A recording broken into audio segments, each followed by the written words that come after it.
Now on release in Australian cinemas is the latest exhibition on screen film, a film called Caravaggio. And it's my great pleasure, as always, to be speaking to the director of Caravaggio, who directed with David Bickerstaff, Phil Grabsky. Phil, welcome again to Movie Metropolis. My absolute pleasure.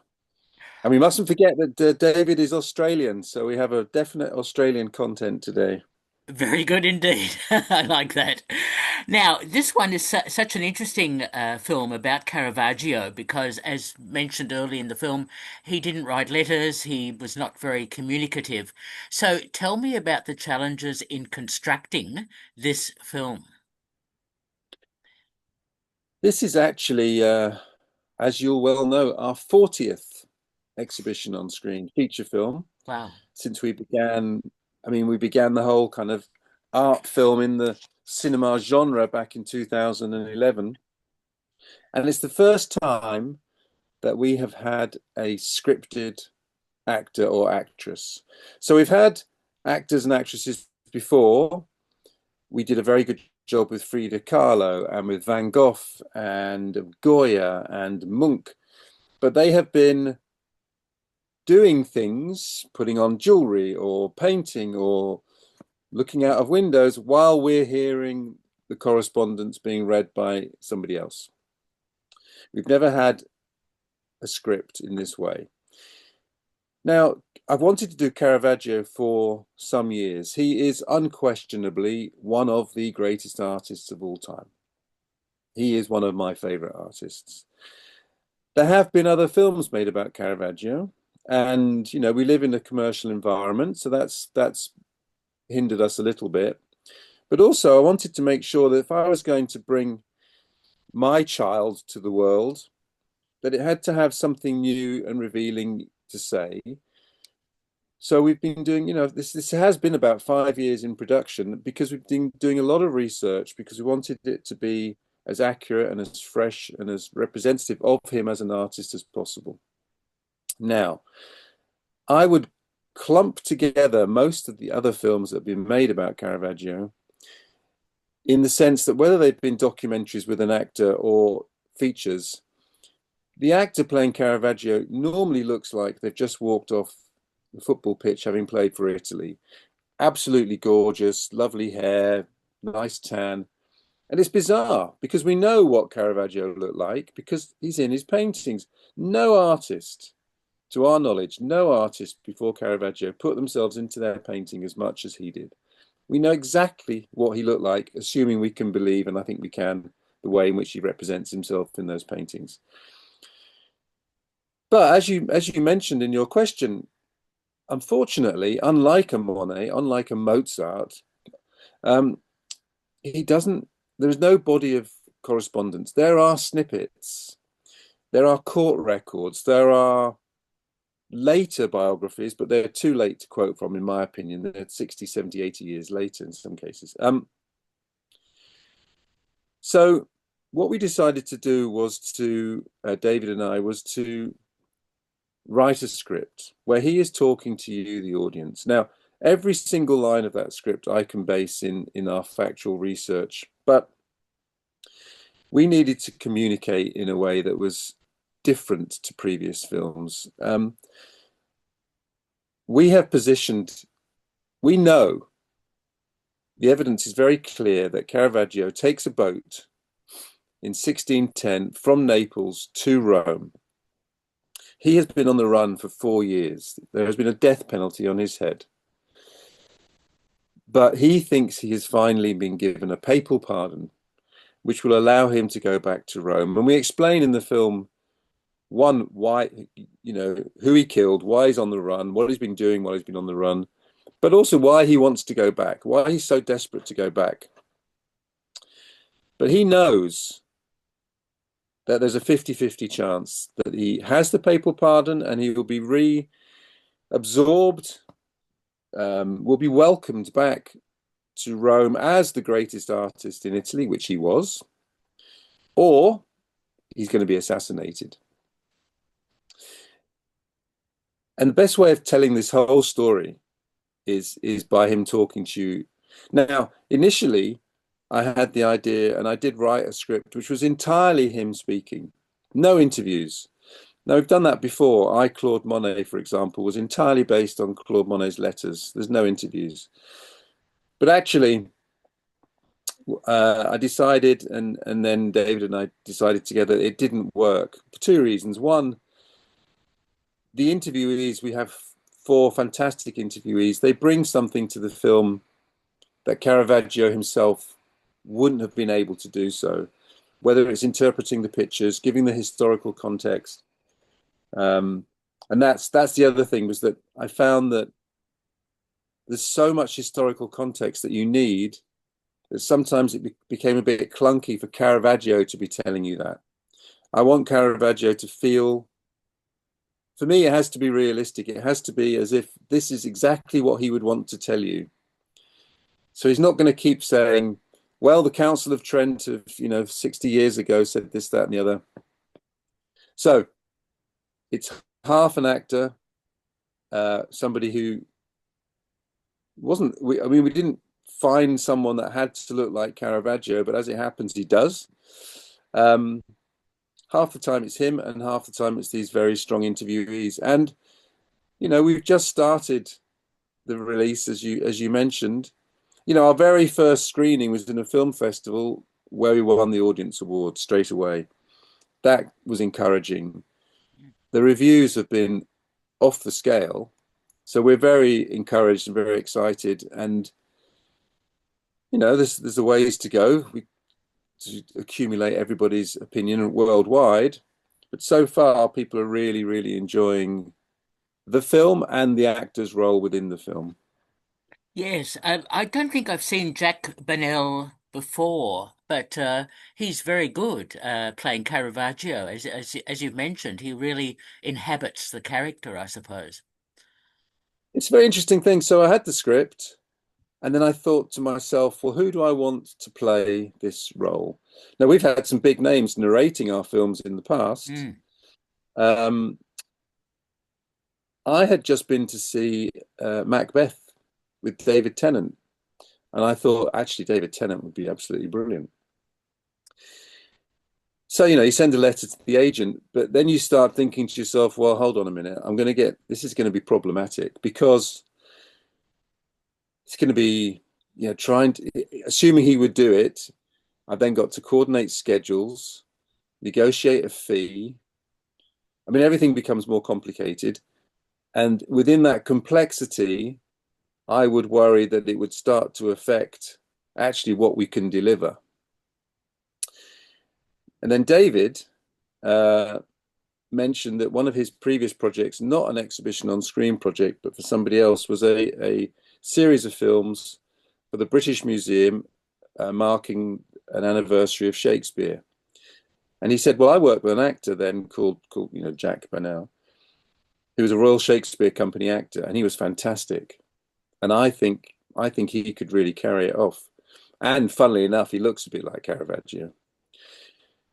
So he contacted Jack, and as soon as he read the script, he said, great, I'm in.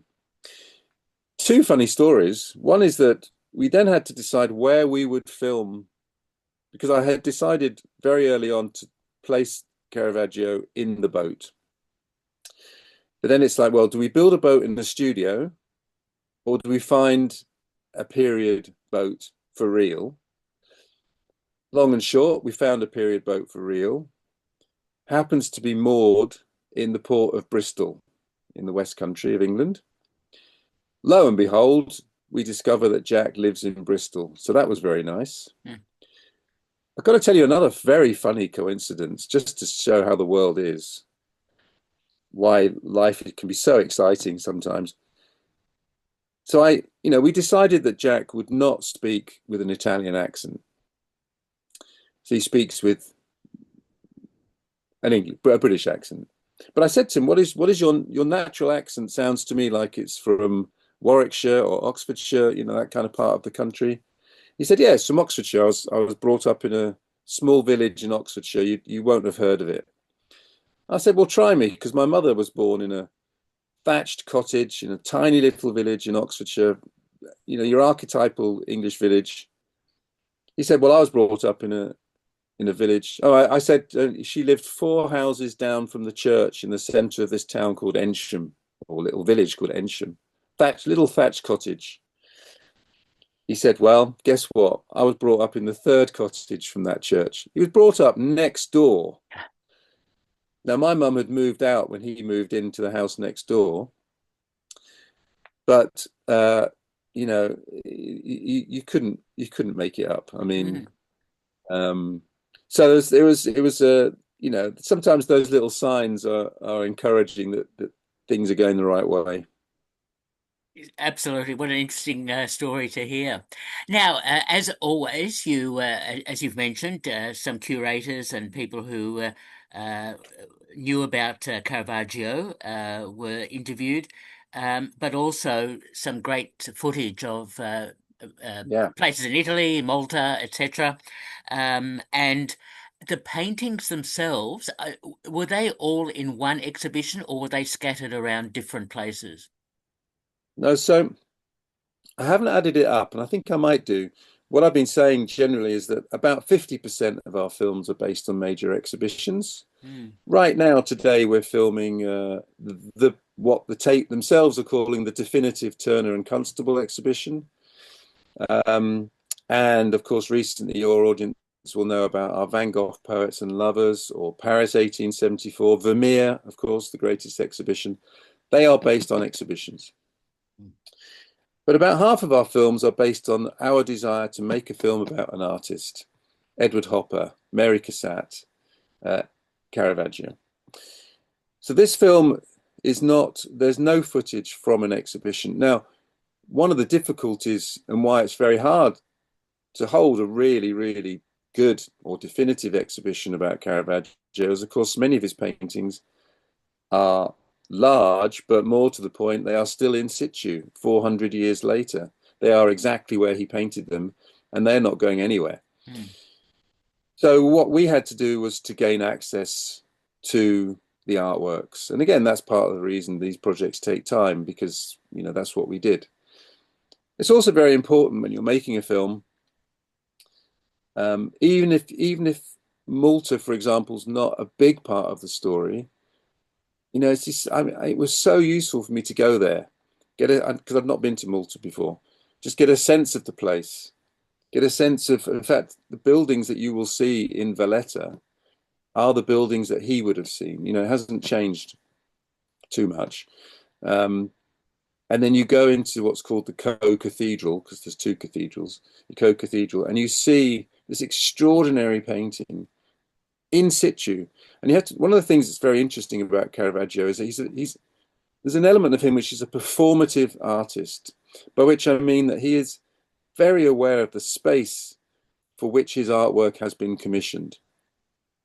And he thinks very hard about the exact position on the wall that it's going. And he'll have stayed in that space minimum one day, but maybe more, just watching how the light changed during the day. There may only be a few windows, but still the light's going to change. He's going to see what direction the light is. He's going to think about how that's going to fall on his canvas when it's finished. He's going to think about what that room is going to be used for, how people will stand in front of, looking at, up, sideways at his painting. So in a sense, with Caravaggio, you kind of have to go to the places where the paintings exist. Now, if you go to Rome, which is the key, I mean, Rome and Naples are the key. You go to Rome, even those paintings that are in galleries, it's still essential to go to. The Borghese, Cardinal Borghese is an essential character in the story of Caravaggio. So if you go to Rome today, just think I'm going to the Borghese, you might not think too much about it. Just step back a second. Borghese was the cardinal that was instrumental in theory, securing Caravaggio's pardon. He was, even though these paintings are provocative, and the film explains why they're provocative, you have a cardinal, the Pope's nephew, collecting them. I'm not aware today of, our prelates, our Archbishop of Canterbury, people like that being art collectors. They were at the time of Caravaggio, and he was much in demand. And part of the story of the end of Caravaggio's life is that there are 3 or 4 canvases on a boat. Um, I won't give too much away, but basically the boat, at one point, the boat sails on without him. The canvases end up back in Naples, but one of them, we know for sure, ends up in the collection of Cardinal Borghese, where you can still see it to this day on the wall of the Galleria Borghese. So um, you have to go to where the paintings are. Now, where a painting is in a distant gallery, we will do one of two things. As it's not an exhibition works well for us because obviously the gallery itself has done all the work of bringing all these paintings over. In this case, we had to either go to the museums abroad or in some cases get the highest resolution image that we possibly could. And we ended up, I found and worked with a wonderful company who have got the highest resolution images of Caravaggio's paintings. So, and again, that's been one of the consistent comments from the film festivals we've been doing, or the recent screenings that have just happened in the United Kingdom. People are absolutely staggered just by seeing these paintings in close up and the detail. Because part of this always for me is just a complete admiration for the craft. Yes, we talk about historical contexts and meanings and all the life story and all the rest of it, but actually there's also an element which is look at what a human hand can do. I mean, it's just staggering. I mean, it's easy enough, sadly, for the likes of Putin to lob their bombs at all sorts of buildings in Ukraine and destroy, and there's plenty of other examples, but actually sometimes, well, what I like to focus on is our ability to construct, to build, to be creative, and Caravaggio's ability as a painter is off the scale. It's fantastic. They are extraordinary paintings, I must say, and the way they're described and positioned and shot and so on is just superb. I must also commend the use of music by Simon Farmer. He'll be I'll pass that on. I am a huge fan of Simon's compositional work. Um, and I am at this moment doing a re-edit for a German broadcaster of our Edward Hopper film. And the score in the Edward Hopper film, it moves me every single time. It's so difficult. I mean, in a sense, the musician has the blank canvas. Now, I've sat with artists when they've been demonstrating how to paint like a Rembrandt or paint like Manet, and they start from a blank canvas. But to actually be with an artist when they're looking at that blank canvas and sit with them as they start to build up the painting, I haven't done that. I have done it with composers where we sit together. So I'll go to Simon's studio. In fact, one of the first things I did with Caravaggio was, well, no, we've done some research, but before we started shooting Caravaggio, I actually started working on the score. So I sit with Simon in his studio and we're looking at a blank screen. And he's like, okay, well, what do you want to do? How are we going to go? So I have like a soundboard in that I'll have found some similar sound, I'll have gone looking for other works and say, this is the kind of ballpark, this is the sound world that I want to inhabit. And we'll start to play around, but then I'll leave him to it and I'll come back and he'll have constructed something, written something really. And it's so important. The music score for any film, and you'll know this better than anybody, the music score for any film is just absolutely essential. I often do talks, usually about art, or a lecture. I did one recently about Raphael, Leonardo, and Michelangelo. But sometimes I go and talk at film schools, and I haven't yet. But one of the things, if I was going to do something a bit more extensive, I would bring a 5 or 10 minute cut film in to the students And I'd say to each of them, say there's 30 students, to say, I want you all to go away, write it yourself if you can, or find the score, but come back with a score attached to that clip, that 10-minute film. And then we'd maybe 10 minutes too far, 5 minutes. And then we'd listen to them all. And they would all be the same images, but they'd all be completely different because of the chosen score. So with Caravaggio, it's about creating the sound world, helping the edit move along, not being too emotional. I think there's a school of documentary filmmaking coming out of Europe, for example, which is full orchestra, and it's basically telling you you've got to be really excited at this moment, you've got to be crying. It's too much. So it's got to be a little bit subtle. It's got to be very much in sync with the story, but it really does make a huge difference. Yeah. And every single film we think, do we want period music? Do we want contemporary? They're always scored. The only exception in Caravaggio was there is one moment when I wanted to use, and then in the end we used it twice, Miserere by Allegri, which for some is the greatest piece of music ever written, which is saying something. But it is an absolutely astounding piece of music and written at this time.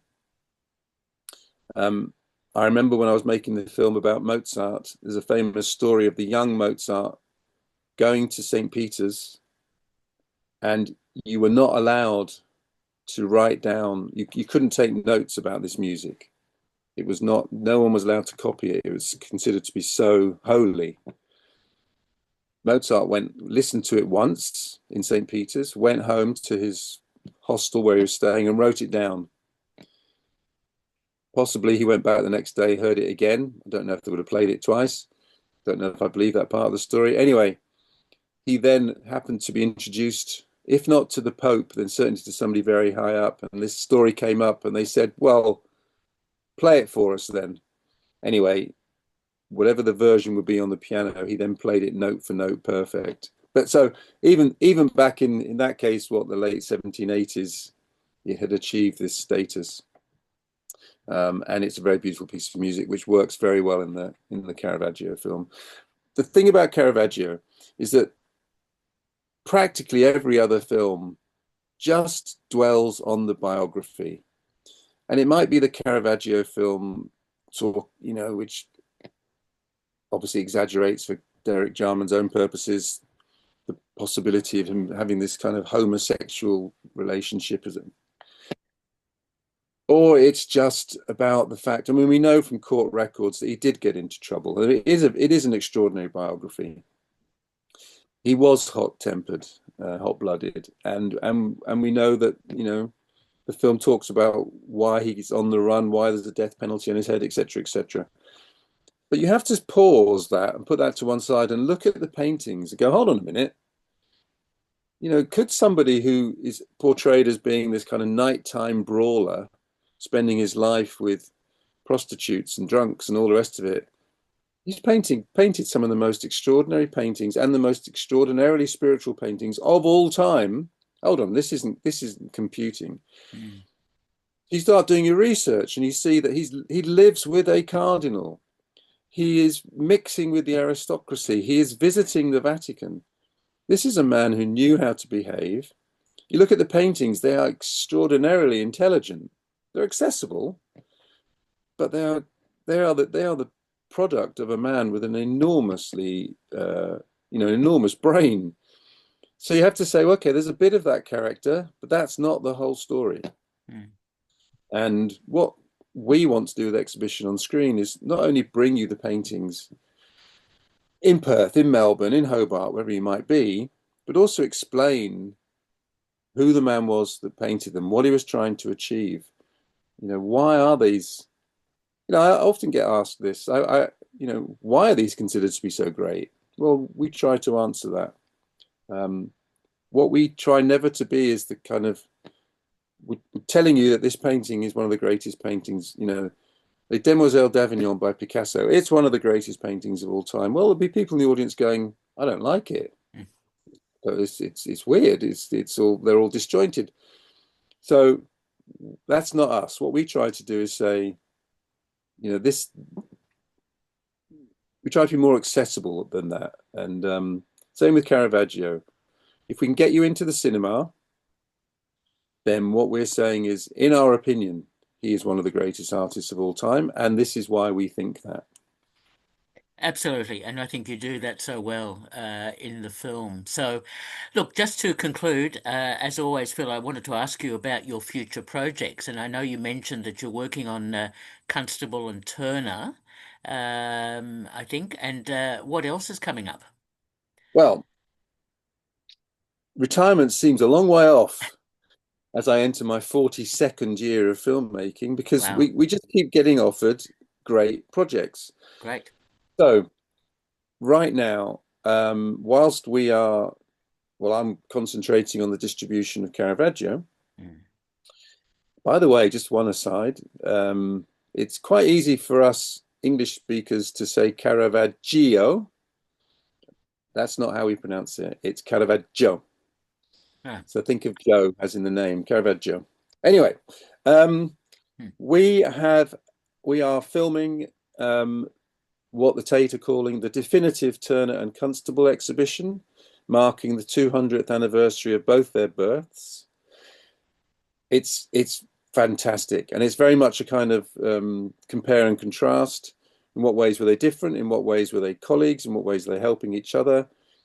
They're extraordinarily influential. When the Impressionists come to some Impressionists came to Britain in 1870, there and thereabouts, and they saw Turner's work and Constable's work. They were absolutely staggered.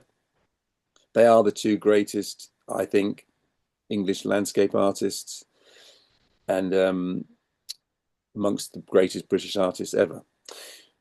We are also doing re-releasing our Frida Kahlo with an additional exhibition kind of tacked on the end. Our original film, which I'm very, very proud of, I do honestly think it's the best Frida Kahlo film, uh, ends with her death. Well, there's an exhibition also at Tate Modern and at Houston called "Making Frida Kahlo: Making of an Icon," which looks at after her death, how did she become the greatest or the most popular female artist on the planet? She only had two exhibitions in her lifetime, and she's Mexican, and all sorts of reasons why that might not have been the case. So, what is it? And so, we're going to add kind of a 10-minute coda, if you like, or an additional part onto the film, re release our film with that extra 10 minutes on the end, interviews with the curators, show you the exhibition briefly. We have just secured access to a major National Gallery film, Renoir in Love.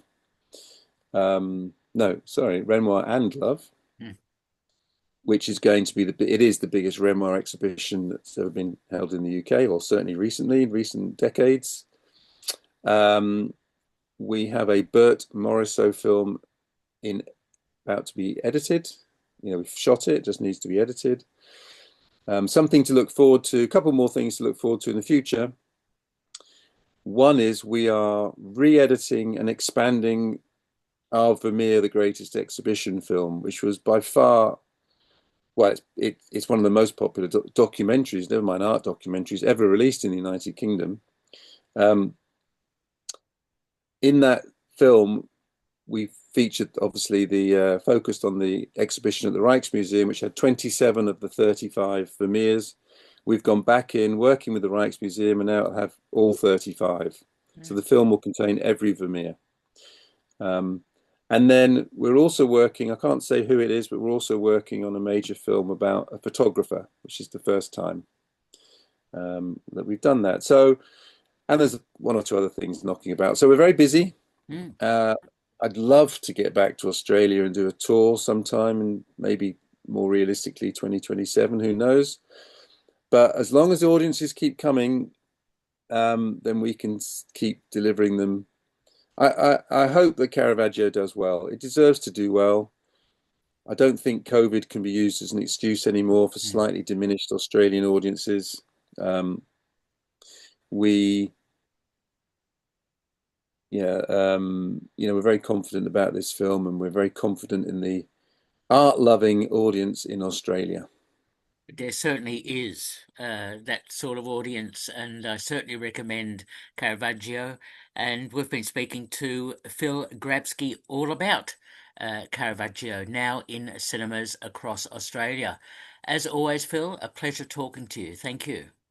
One last thing, Peter. One last thing. Go for it. I have a podcast called Painting of the Week, and in fact, this week's one is about a Caravaggio.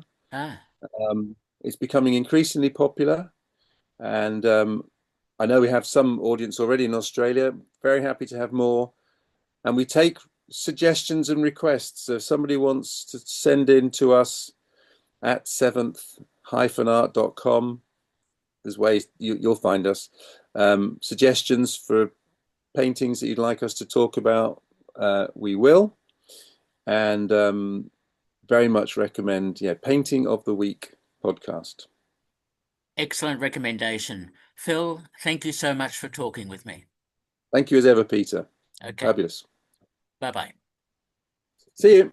Thank you.